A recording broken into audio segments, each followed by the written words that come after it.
Me up, Scotty. Here today we have Precedence. How you doing? I'm doing all right, man. Happy to be here. Happy to be an Oni again.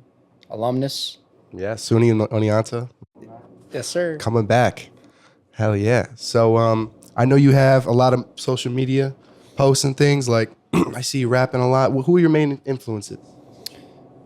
Or On on social rapping? Sorry, media or on just rapping. I rap? said. I mean, a lot, bro. I mean, I've always taken a liking to Russ a lot, just in his own DIY mentality.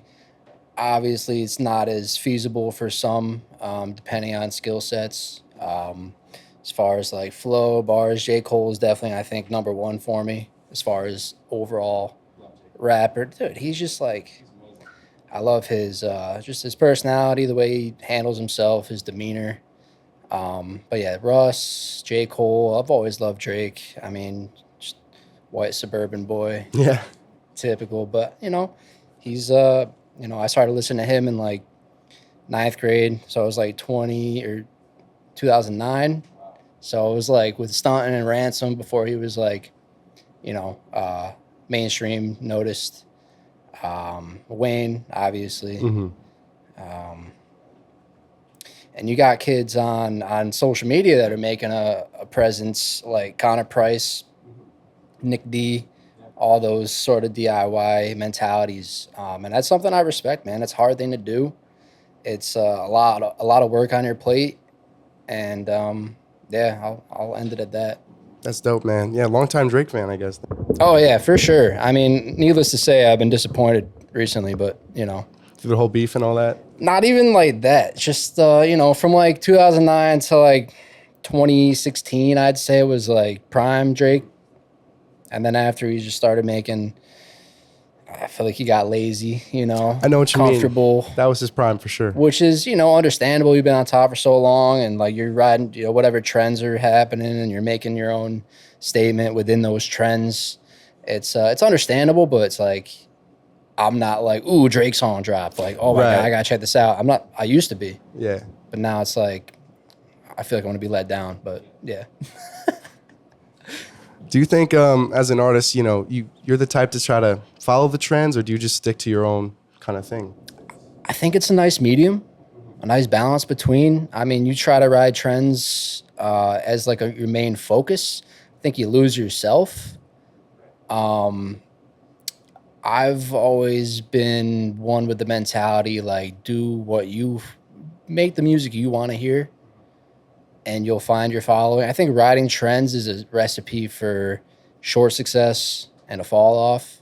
And I think it's more exhausting to ride trends and just to constantly pay attention to what's going on social media because that's exhausting. It's draining. It drains your creativity. I think just having an idea what's going on in the world around you and in pop culture, but still having your own piece, I think that's the best mix. So you've been rapping for how long now? 15 years. Wow. Yeah, it's been a minute. Yeah, I wasn't very good when I started, but Oh, no one is. yeah, no, I mean, there's like your phenoms that start rapping. And they just got rhythm. They know what flow is, and they got a pretty decent vocabulary. But a lot of it's just grinding, working, writing, scrapping Yeah. until you get something that you feel, and you're like, all right, that's good. Yeah. But yeah, that's 15 years, long years.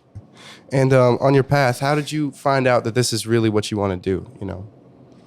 It's the only thing that makes me light up as much as it does. Like I've always been an athlete, so I played sports my whole life, competitive, youngest of three, so always had something to prove, chip on my shoulder type of thing. There you go. And as I was telling Tiana in the car on the ride here, it's like I love rap because it is competitive. It's like more of a sport than any other genre is, which can be toxic and would have those negative connotations to them. But I think it really drives the motivation and love for the music and then love for the sport. I think it's a good combination. Yeah. Oh, yeah. But it's also a lot of fun. Yeah, no, it's a great time. Like, it got me grinning ear to ear, like, every time I make something, And even, like, as life progresses and you get older and you got bills to pay and more responsibilities, it's like you trap yourself in, a studio, you just make music, you forget about all that. And it's like, it's a vice. It's just a way to assess things. Right. It's a good way to get your thoughts out too. Yeah, no, absolutely. I agree, man. It's healthy. Oh yeah, very Sure. healthy. I've seen a lot of your social media posts. Looks like you have a lot of fun. Looks like you have a little niche in your content where you have some humor. How do you think humor is involved in your art and what you make? I don't think you shouldn't take yourself too seriously. And when you do, you're missing out. You're losing, it's about having fun. I mean, you got to take yourself seriously. You got to be professional for other people to take you seriously. But there's a certain extent where it's counterproductive, and it's music. And good music comes from trying new things and not being too serious. And I don't know, humor is just a way to lighten the mood, get people to pay attention. You got to add value. You turn on the camera, try to be yourself and to the best of your ability without letting, thoughts of other people control what you do. But like all the other things, like I mentioned, it's all about balance. And I'm trying to find that balance. Yeah. I think a lot of us are these days, especially a lot of artists have to be on TikTok all the time. And I see you posting pretty consistently these days, but and you're from Saratoga, right? How has that sort of shaped your vibe and sort of what you're from, and how do you incorporate that in your music? It's a good question. I feel like influence. I mean, there's a handful of artists in that area that are doing their thing and that I respect and fuck with their sound. Um, I'd say influentially, I lived in Colorado for a couple years. That was more of like an EDM scene, but there were good artists there. Just everywhere that I've gone here, mainly in Oneonta, has been the most influential town that I've been in, just because of all the music. Like I said earlier, not just the rap, but just the jazz band that you see, the funk band, the Zappa, like all these, and all the passionate musicians that make you more passionate. You hear other people talk about their work, and you just get excited. Yeah, You're just for like, sure. I just want to go work. But Saratoga, Albany area, they got a handful of artists that are doing their thing. I've been pretty to myself, to be honest, as far as collaboration over there, and it's not at anybody else's fault but mine. Um, you get busy with 9 to 5s, and you only have so much time for yourself, and you want to relax, reset, and get yourself in a position to be able to create. And I think you need the time to unwind.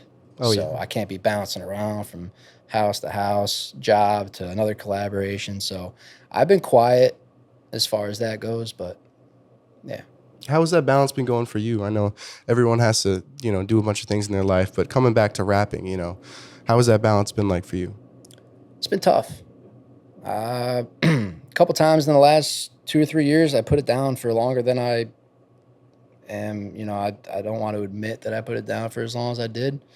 I would take 2 or 3 months. There was a time where I would play a song of mine or try to write something, and I would just not even go into my studio because I felt stressed out, like it was a job, like it was something that it's hanging over my head, something that I really want, but it's not progressing.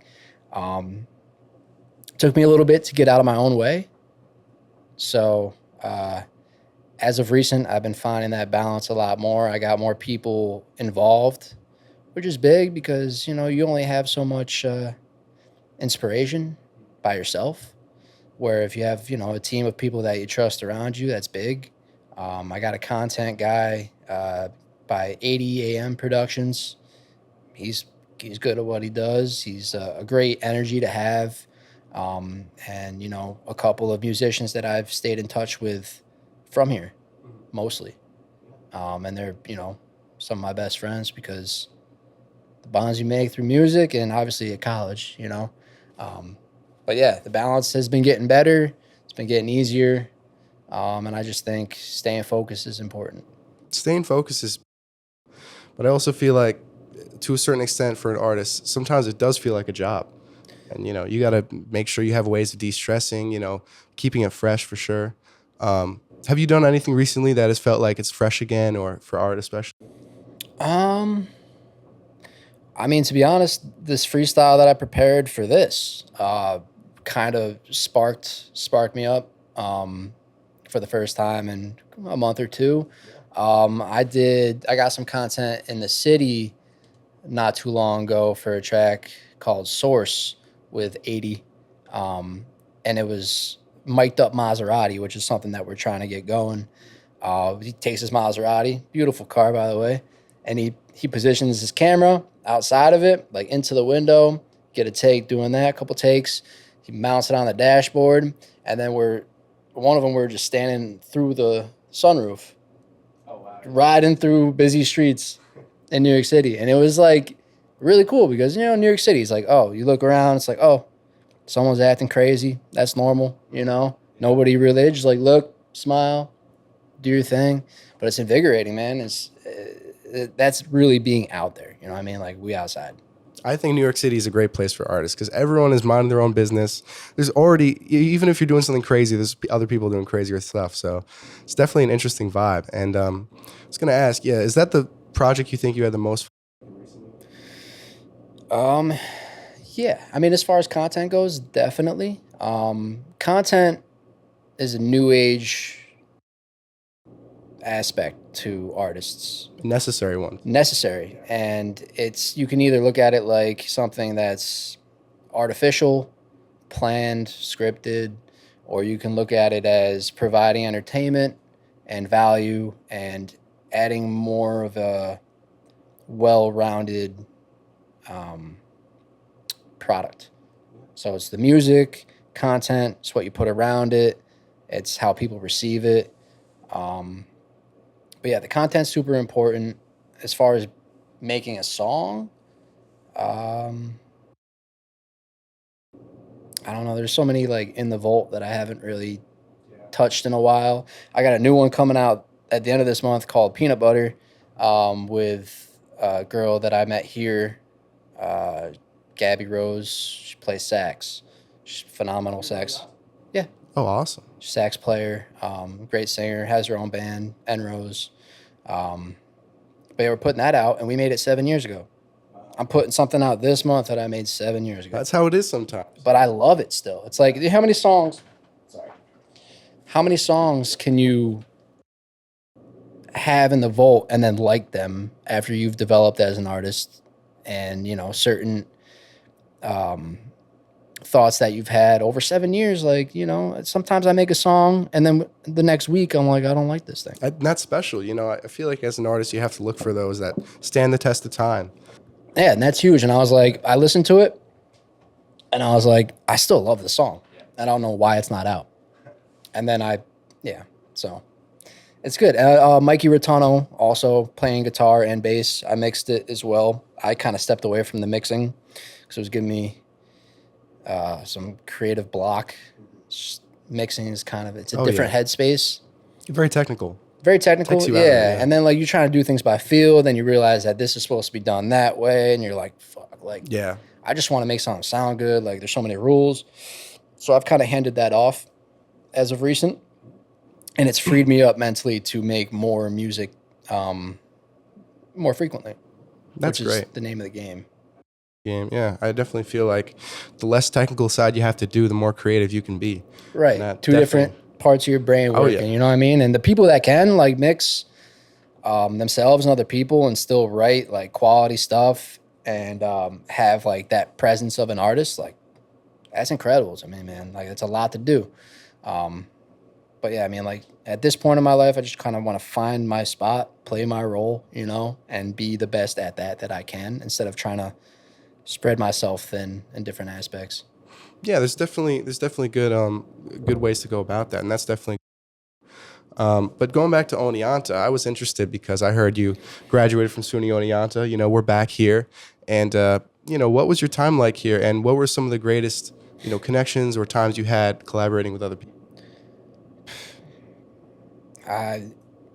This place was great, man. Like I came here, not to get like deep or anything. or like emotional, but my dad passed before I came here, and I didn't really have the grades to get in here, which was crazy. Um, but then I was like, I've wanted to go here. My brother went here. I knew that they had a good music program, and I wanted to just elaborate on my music ability, have more exposure to other, artists.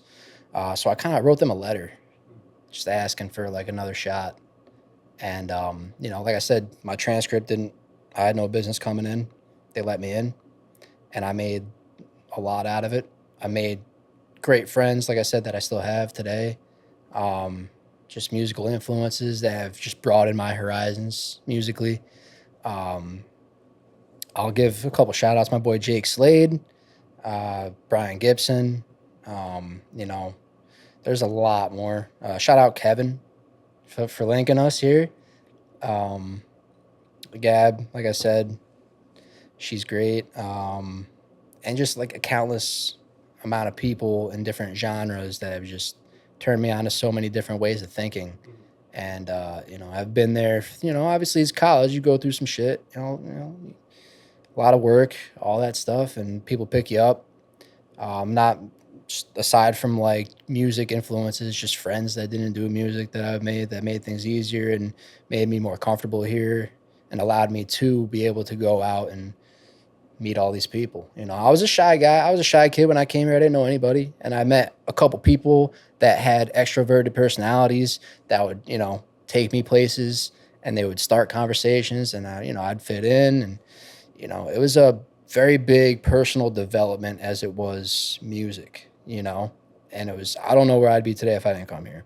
That's amazing. And sometimes, just having the right friends can really meet those new people. It's huge. Yeah.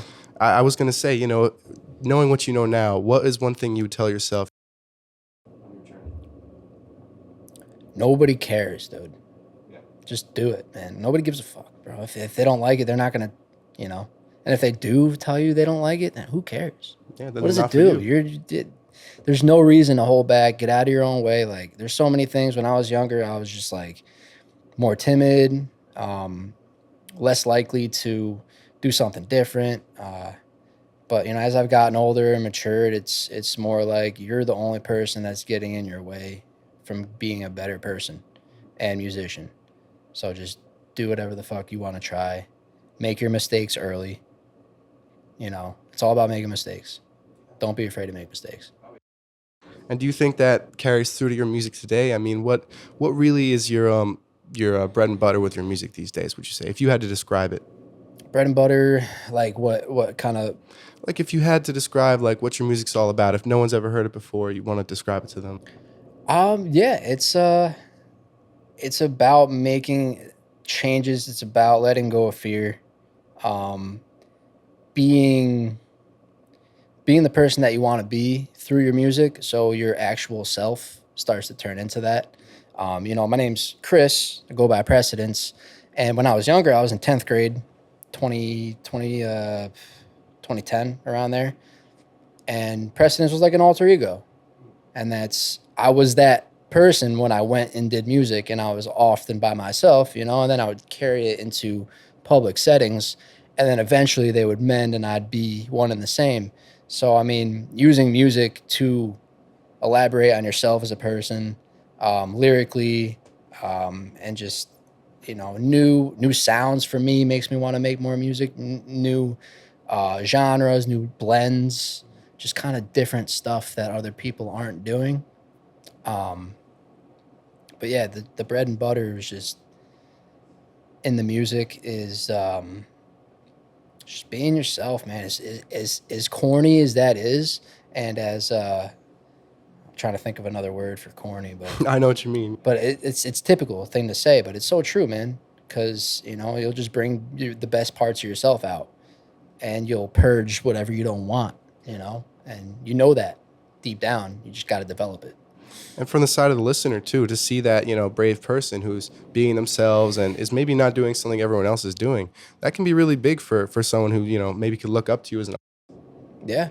And that's another thing is like I always want to help people, make people more sure of themselves, encourage just not, encourage separating yourself from fear, man, because it's the biggest hindrance in anything, business, music, um, personal life.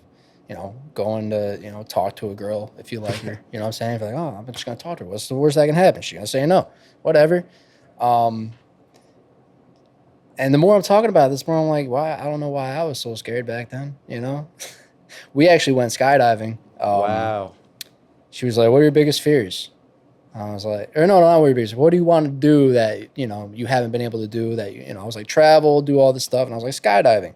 She was like, oh, okay, cool. 3 days later, she's like, I got a skydiving tickets. And I was like, you're fucking nuts if you think I'm skydiving. We ended up doing it. And it was a lot easier when you got into that plane and you just you know, let go, you know. And obviously, we didn't just jump by ourselves. We had instructors and shit, so we could just let go. I mean, if you're doing that solo, you probably should focus and take control. But a lot of it's just letting things happen, man. And you know, skydiving is like, I guess, the greatest example of conquering your fear. Because you get in that plane, and a lot of people say that's like the scariest moment of their life. But Yeah, I feel like, do you feel like after that you've sort of changed the way you think about things? 100%. It's because that's something that I would imagine, you know, when I was younger, and just not even be able to fathom me even signing myself up for it, let alone actually getting in a plane to go up. You know, a little puddle jumper with like, we were like asked to, you know, I was like in this guy's like pause in this guy's lap, sitting in a plane, because there was like no room at all. We were just, I was claustrophobic and all these things, and he opened the door, you know, and you just go. There's nothing but clouds, bro, and it was raining too. Oh, wow. We were hitting the backside of raindrops. That's crazy. Actually hurt, but I mean, it was cool, man. But Yeah, man. Opening yourself up to new things, you know, pushing your boundaries. yeah. And then, you know, you do stuff like that. It goes into other aspects of your life. Like, this job's not suiting me. I'm going to quit that, try something else. And you get that fear of lingering, you know, and not, you know, losing money, not making money, not being able to get the food that you want. And, you know, these things that we get attached to. And, you know, the way we live our lives and maintaining the way we live our lives out of comfort. A lot of it's just being comfortable with being uncomfortable. And that's a good way to get yourself to that, is do things you're scared of, man. Yeah, man. So I understand, you know, your social media's bumping and you do have that song coming out. Is that the same one that you worked on with the person from Oneonta? Yeah. Yep. 2 people from Oni. Yeah. And it's great production. And like I said, I'm still very proud of it. But it's going to be, you know, it's going to be a good track. It's not what you think it would be. I could say that. But I like to see people listen to this stuff and how out of left field it is, and see how they vibe with it, and just get the overall reaction. And that itself is enough for me to keep making music. Oh, yeah. Yeah. I love it. Being different, man, is so special, I feel like. Yeah, man. And like, don't try too hard to be different, but also don't stop yourself from being different, you know? Balance. Yeah, all balance. Experimentation. Let's talk about something different now. So obviously recently we had this election, and I just want to say, I'm not sure if you are the most political in your music, but do you think that once you have an influence, do you think it's sort of maybe something you should do is create change and what you want to see in the world? It's a loaded question.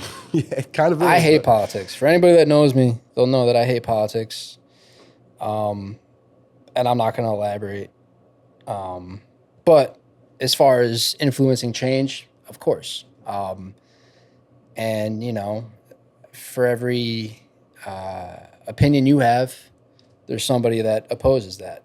But I would influence change in the way that I would like to have received advice as a kid. I would do it on more of a personal level, less of a societal way, because you know, not a lot of people are open to change, and the people that are should be able to have the ideas to do it.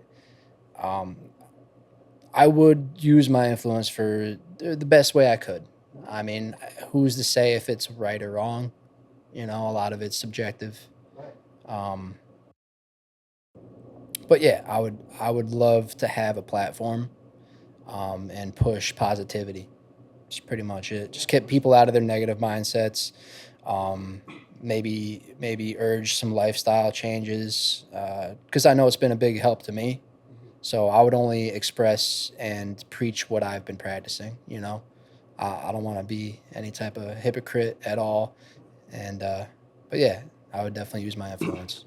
I will say, I have seen some posts you made, and one of them recently was funny, but it was about Ozempic, and I realized a lot of people do like to preach about fitness as well in their art, and a lot of aspects of your life can come back into it. How has your fitness journey even affected your art, maybe, or just your life? I guess.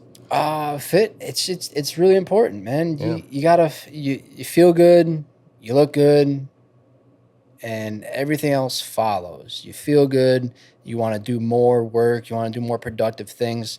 Every choice every choice is leading you to a different outcome, you know? And you can continuously make great choices. And you're just going to be in a better spot because of it. Physicality, you got to get a pump in, you got to get a run in, you got to move. The human body was supposed to move, man. Your body moves, your brain moves, everything else works. Um, and that, when I graduated from school, I didn't know what to do really because I had, music industry degree, didn't really have a lot of jobs lined up. And I was, kind of lost. But then I just started hitting the gym a lot, provided clarity, which allowed me to make better choices and just be better at what I love, And I still, I played baseball my whole life. I'm 30 years old. I played more baseball this year because I was like, I love this shit, man. It makes me feel like I'm, still youthful and it just makes me anything that you're passionate about. You should just keep doing it, no matter what it is. Yeah, got to do what you love. Yeah, Yeah, man. And with baseball and all that, and yeah, type shit. yeah. Yeah. How do you keep yourself motivated during tough times? I listen to old music sometimes. I listen to my friends make music. I listen to my favorite artists make music. Well, not make music, but I hear the music that they make. Yeah, yeah. I was just sitting in the room with J. Cole just make a song, be like, yeah, dude, I like that shit. Imagine. Imagine, dude. Yeah. But yeah, man, I reach back to times that I felt good, felt better, and I also look forward to things, and I paint pictures in my mind of better days, and friends, family, girlfriend, keep me on my toes. I'll fall in like a pit of anxiety or just a little bummed out, and I go through what I need to go through emotionally, and they pick me up when I'm ready, and the music's always there, doesn't go anywhere, and a lot of it's just treating music as an outlet and less of a job and less of a chore. And I think when you can discern between the two, makes things a lot easier.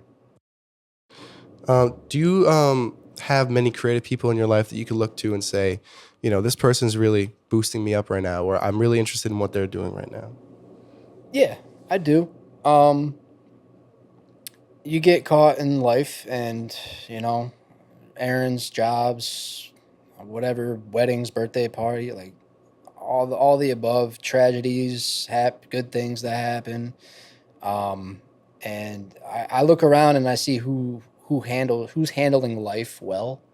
And it's not always what it seems too. Some people, it looks like they're doing well, but they're not, but they're still doing their thing. And I think it's just about going through it to get to it. Um, but yeah, as far as people in my life, like I said, those people from Oneonta, she's creative as well. So it's nice to have that type of vibe near me. And I got friends that are part of it and people that are checking in on me, making sure, it's like, what do you got going on, bro? And I'll check myself and be like, not a lot. So I should get on it. Um, so yeah, it's always good. It's always good to have a nice system, a team or just anybody to look at and see how they're handling things. Yeah. So we were talking about content before, once more, and just talking about people like Hunter G have these formulas, and for an artist, I think it'd be really good to have a formula you could do consistently. It's hard to make a formula like that, and Right. and where do you see yourself moving forward with content these days? Like I was saying with 80 AM Productions, my boy Adam, he's got this vision with Mic'd Up Mozzie. I don't know if I can't remember if I said that off camera or on camera. I think so. Off. Okay. So yeah, he's got this content called Mic'd Up Maserati.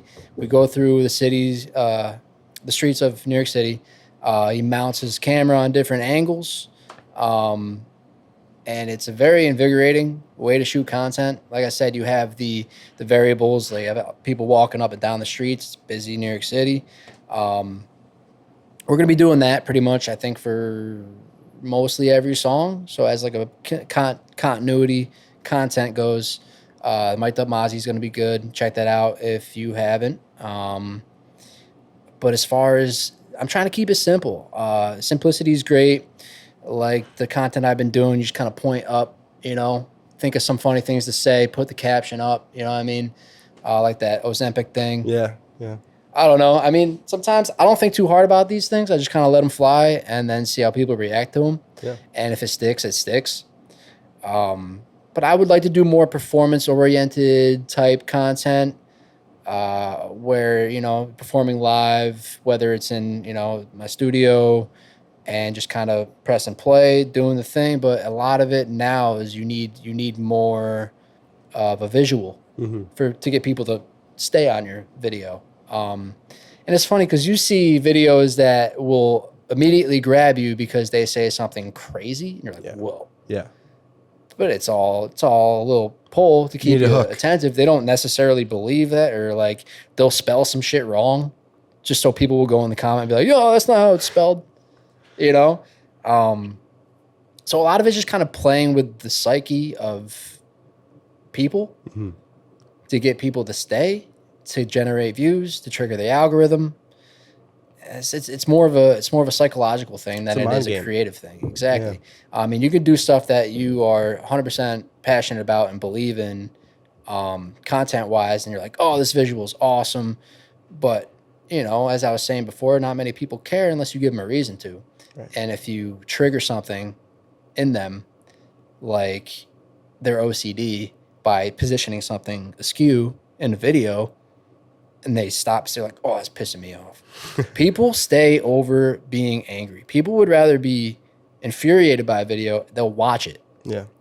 You'll piss somebody off by doing something questionable, and they'll be like, I don't like this guy. They will hate you, and they'll love it. Yeah. You know what I'm saying? Like, what I'm trying to do is kind of get into a mindset where I'm okay with people not liking me at first.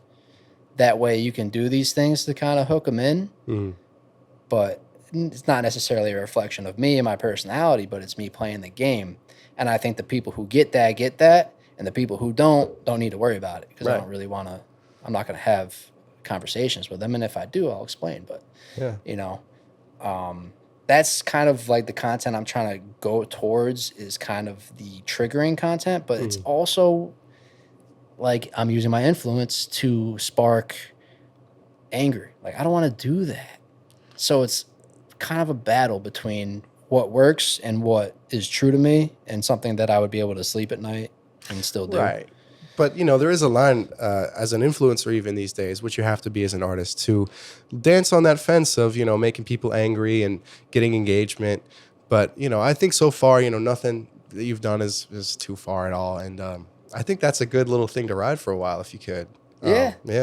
I mean, pushing the envelope, they call it that for a reason, before it breaks. And controversy is so well, it's received well because people are on their social media looking for things to distract themselves. Any press is good press, Exactly, that too. I mean, look at Kanye, Oh, yeah. Everybody's still talking about Kanye. He stayed relevant. Yeah, and he's doing whatever, Yeah, I don't have an opinion on it, but he's doing things, whether people agree with it or not. and he's staying relevant because of it. And you know, like people will do some crazy shit just to stay relevant. Like that whole thing with Drake on his jet, you know, Yeah. just posting a nude of himself, having it leak, and like, oh, Drake's fucking whatever was out, Oh and my you know, God. people talk about it for a month. It was a sensation. Yeah, so sure. it's like no matter how, and shame plays into it a little bit. Like, what are you okay with doing Right. to get those followers or to get that attention?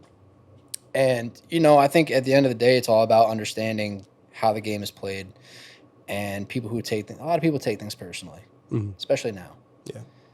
which is a tough water to ease into. People are offended a lot. And even comedians these days, you know, they gotta like watch their shit. Being a comedian back in the day, especially, was just like raunchy, man. Oh yeah. And it was funny. Yeah. And you know, even like Matt Rife will Yeah. say some fucked up shit. Everyone's like, ah, that's just him. That's just his comedy. He doesn't mean that. Or like, that's just, you know, people have these thoughts, but they don't say them. But when you make a living off of that and you get the wow factor, the shock value out of it, I mean, I don't think Matt Rife has done some fucked up things on stage or says some fucked up things, but I don't think he's a bad person. I don't think he actually genuinely believes a lot of those things, but you know, it's the shock value. Yeah, and it's a character you got to put on. Yeah, Yeah, yeah, for sure. But a character that you created, you know, Right. not that it was created for you. Yeah. So Sometimes if you say a certain thing, it might actually spark a real discussion. Also. that too. Yeah. Yeah, man, and you get people talking, and Yeah. sometimes you inspire change unintentionally. Yeah. You know, for good or for bad. Sometimes it goes the opposite way. Yeah, for sure. Yeah, that's the funny thing about it, man. Social media, and it's a new thing for artists, but it's not a new thing for the people watching at home. You know, and sort of fitting yourself into that box can be hard for a lot of people. And I know I struggle with that. I think you've got a good thing going with your content, you know. And who really inspired you to start switching to that sort of TikTok-y point to the caption? That was something I just found by being a consumer of content. I thought it was feasible to do consistently for every song. So it wasn't like based on a certain vibe. You could do it anywhere. You know, you could do it on cool backgrounds, weird backgrounds, just anywhere you are. If you have the time and someone to point a camera at you, you can do that.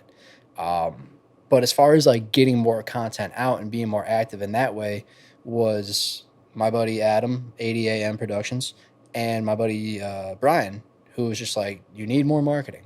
Yeah. The music's there. You need more marketing. And, you know, as someone who's naturally just a little bit reserved, took me a little shifting mentally to get to a point like that. And I'm trying to do better still. More consistently, and like I was saying off camera, like, you know, it's exhausting to do, but you got to do it. It's your job, and if it's what you want to do for a career, you should definitely get to the content. Yeah, it's half the battle, I think. Yeah, but there's a lot of reward to it too. You know, me and my friends shot a music video for a song I don't even think is good anymore, but because the video was so well put together, you know, people took to it, and it converted, you know, on YouTube, got around 10K views on that, and that's the most I've ever seen for myself. yeah. But, you know, and locking in with videographers is huge, you know, for an artist. You have to have, I feel like, your eggs in a lot of baskets to really make it today, and I think that's really interesting. Yeah, putting eggs in a lot of baskets is a great way to say, because you don't know which one's going to hatch in which basket. Right. And it's all strategically done, or should be, just because you don't want to. You only have a certain amount of eggs, you know? Right. And whose basket can I trust this egg not to crack in? Right. You know? So you got, end of the day, you got to believe in the people that you work with. And if you don't believe in the person that you're working with and that's handling your content or your mixes or all of that, things that you hold dearly, you know, like my barber, you know, people who are, you know, back in the day who I got my weed from, and my engineer. Yeah. Like, there's a certain group of people in my life that I need to trust. Right. And that makes you flow smoother, your work ethic go smoother.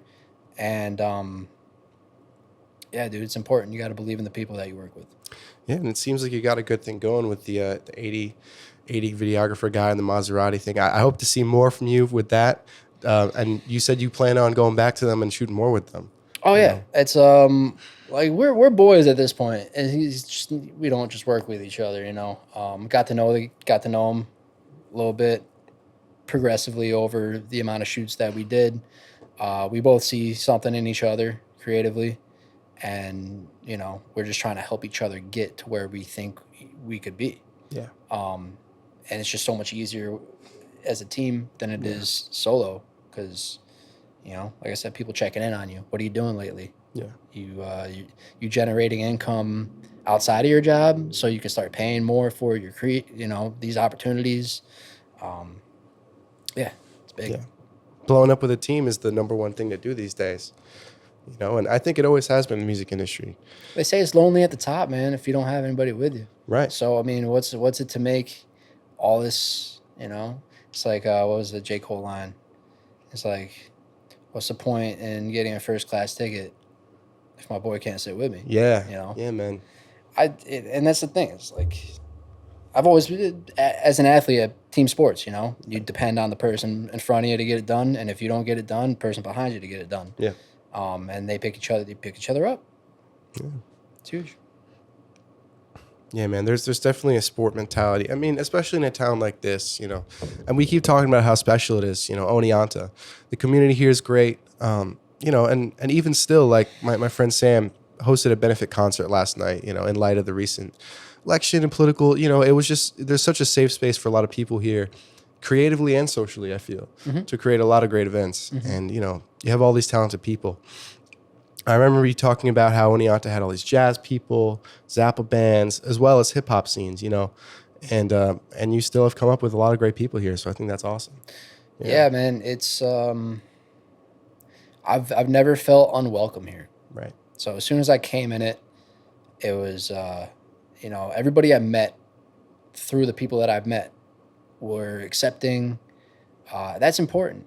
And I think in the hip hop scene elsewhere, it's not always respect off the rip. It's respect after you've showed me I need to respect you, you know? And it was a different change of pace to come here and just already be accepted for what I was. And then going out there and being like, I got to show these guys something to be able to sit down at that table. You know what I mean? So it was good. It was a good way to grow, and it was just a great environment to be in. Yeah. But that being said, you know, the way also people look at content is you also have to have that you know, that wow factor. You have to have that, okay, why should I keep following this guy? Why should I do this? So yeah, like that shock factor can really, I think, have a great effect on your career. Yeah. Yeah. And it's doing it tastefully. Yes. Or what does that mean? You know, Right. it means different things to different people, and you know that comes back to being yourself and attracting the people that you would normally attract just by being you. There is a fan base. There's a crowd for everybody. Yeah. There's 7 billion people in the world. You know, a decent amount of those people don't speak English, so it's hard. You know, that cuts it down a little bit. Right. But there's still so many people to like your stuff, to like you as a person, and you know, whatever walk of life they come from, you might strike a chord with them. You know, and it's all about. I knew for me was different times in my life that I would listen to music during good times, you know, and those albums, those songs, or during heartbreak or during tragedy, you listen to those songs and then you build a memory towards it. And then that song, that album, whatever artist means a lot more to you because you listened to that person at the right time. Right. Or that person put their stuff in front of you at the right time. And a lot of it's just being visible. Yeah. And if you're visible, you will strike a certain percentage of people at that right time, and they will love you. Yeah. And that's what a true fan base is built on. Right. That's the beauty of it. Yeah. Where do you see yourself in your music, you know, or just in life, you know, maybe in 5 years, you know?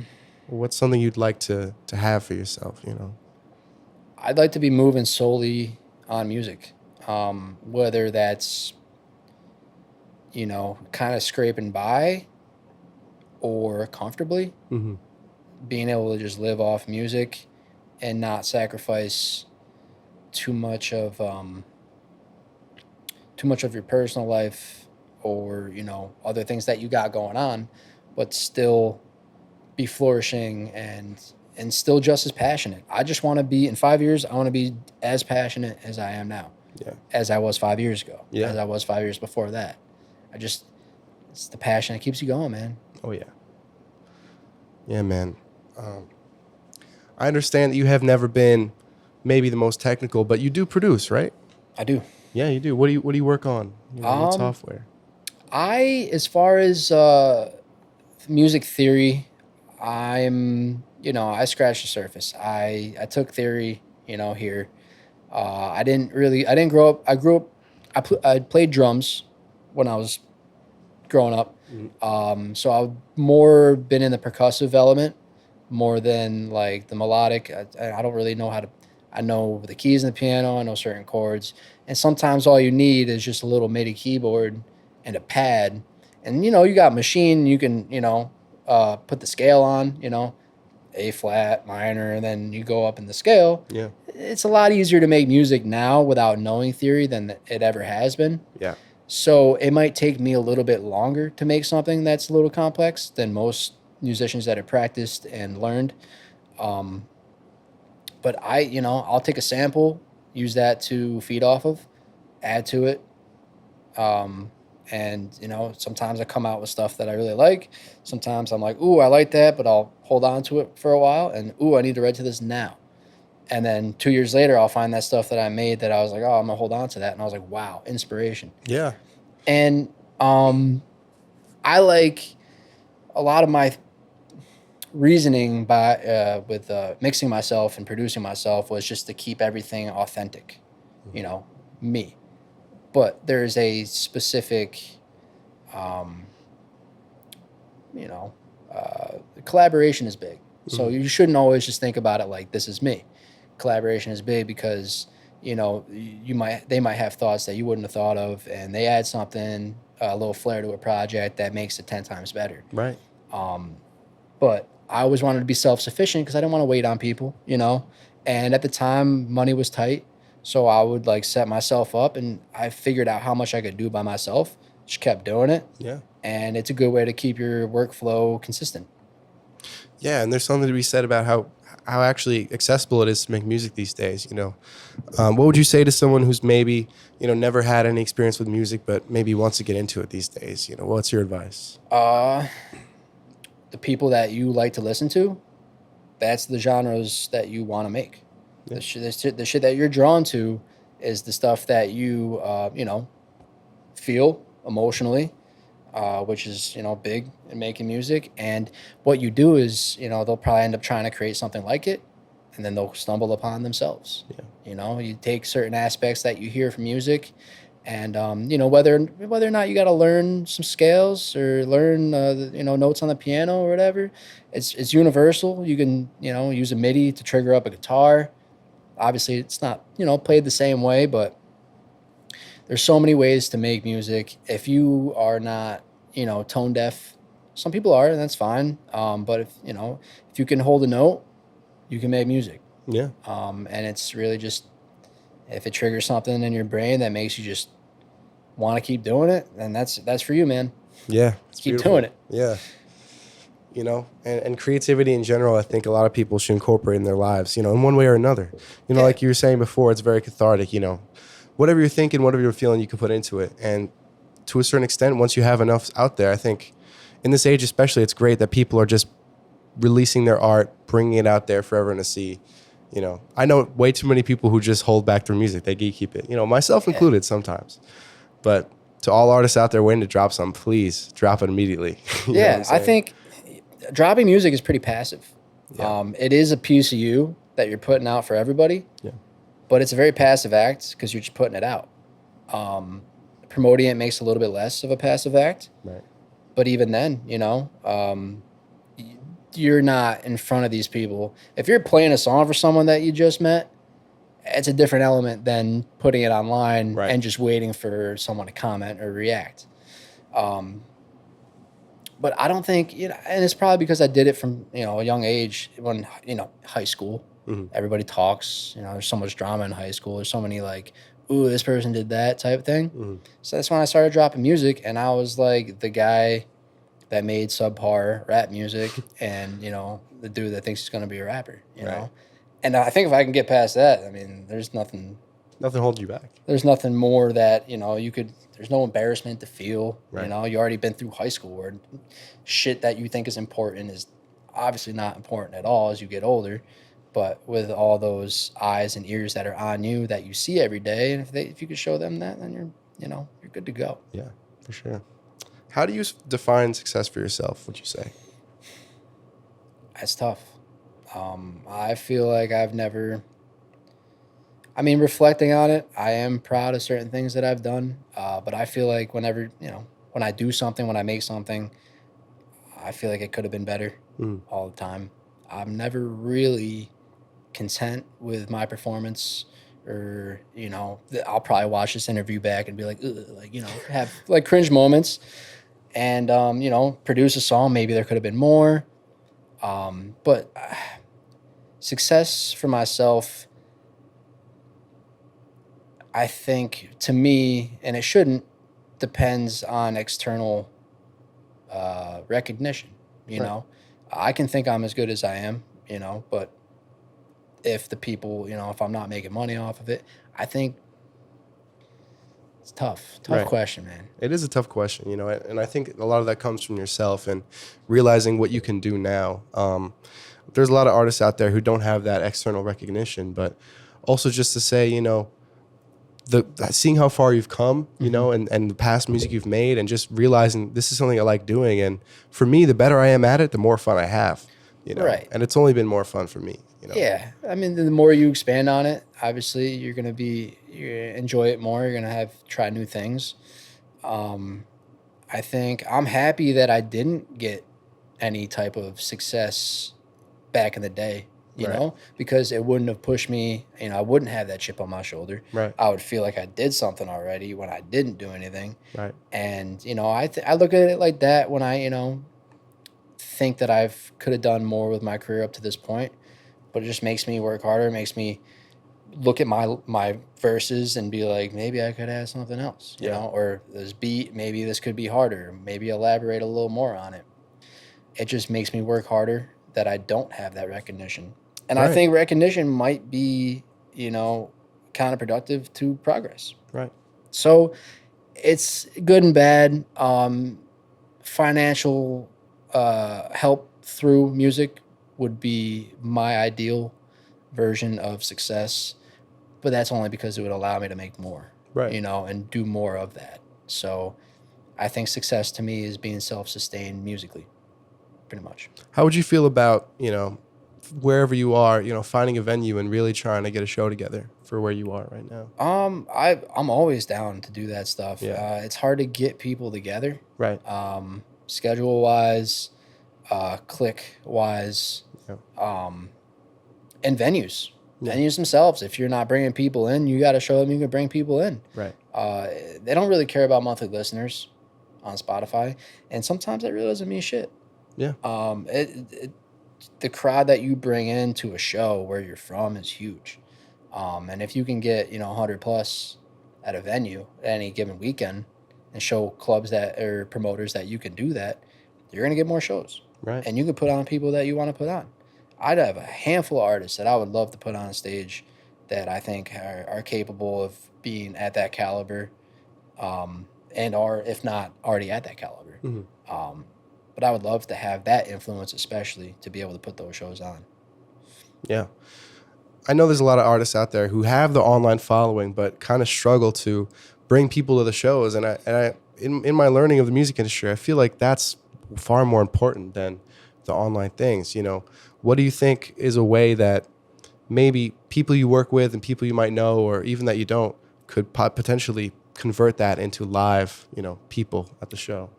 I think the gap between the people that are popping online and the people that don't put shows on is the content. is the personality, the personable interactions between these artists that make you want to travel from fucking Massachusetts to come to a show in New York, Yeah. travel 2.5 hours, whatever. And there are things, there are bands and artists that have thrown shows people drove cross country for. Yeah. And they're not even that big, but these guys, like, they connect with them on such an emotional and real level that they will make that trip because that's how important it is. Yeah. A lot, that's why content's important. And that's another reason why I've been focusing on it so much is because if you don't give them yourself, is you're just a song on their playlist. Yeah. And just because you have monthly listeners doesn't mean they're going down your catalog. Yeah. They're going down, they got one song on their shit and it counts for the monthly listens, People have one song do well, but not their discography. Right. So I think it's just about your well-roundedness as an artist, your merch that you make, huge. That way you got people promoting you, and they're paying to promote you. They're paying Right. you to promote you. Yeah. And it's because they like you, or they like your merch, your songs, whatever it is, your well-roundedness, personality, and obviously your music. And the more I do this, the less I think the music is important. Right. Yeah. And that's been discouraging and also enlightening. But, all you can do is just plug away, keep going, change focus. And although it used to be the music is what you're selling, now it's just music is one of the many things you have to do. I think content is king these days, Yeah, you're selling yourself, Right. essentially. And back in the early days of YouTube, like Jake Paul and Logan Paul, Yeah. and whatever stuff they did, wasn't a big follower of them, but they obviously made it big. And it wasn't because they were making music, they were just doing stupid shit online on YouTube because they were kids and they, had a camera. And people liked their antics, people identified with it. And, it grew into something a lot bigger. Right. And now they're famous. And if they did make music, you know what I mean? It would be like still big, you know what I mean? Because Right. Yeah, exactly. Dude, I think he did make music at one point. yeah, man. Well, Precedent, it's been amazing having you on at MEB Studios, Yeah. Any last thing you'd like to shout out to the fans? Shout out MEB Studios. I appreciate you guys for having me. It's been fun, comfortable.